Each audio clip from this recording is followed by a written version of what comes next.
Getting into this new realm of content review, I know some of the people that work for Facebook, Campbell Brown said, for example, this is changing our relationship with publishers and emphasizing something that Facebook has never done before.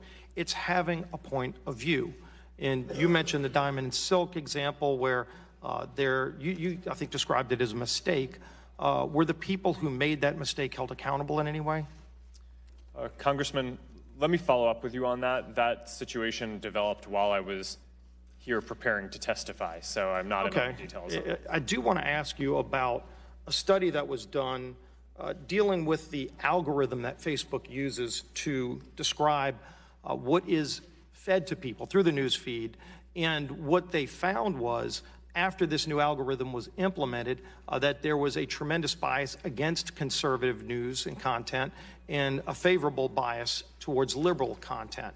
And if you can look at that, that shows a 16-point disparity, which is concerning. I would imagine you're not going to want to share the algorithm itself with us. I'd encourage you if you wanted to do that. But who develops the algorithm? I wrote algorithms before, and you can determine whether or not you want to write an algorithm to sort data, to compartmentalize data, but you can also put a bias in if that's the directive. Was there a directive to put a bias in? And first, are you aware of this bias that many people have looked at and analyzed and seen? Congressman, this is a really important question.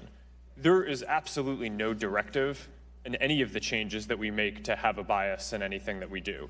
To the contrary, our goal is to be a platform for all ideas. And I know we're almost out of time, so if you can go back and look and determine if there was a bias. Whoever developed that software, you have 20,000 people that work on some of this data analysis. If you can look and see if there is a bias and let us know if there is and what you're doing about it, because that is disturbing when you see that kind of disparity.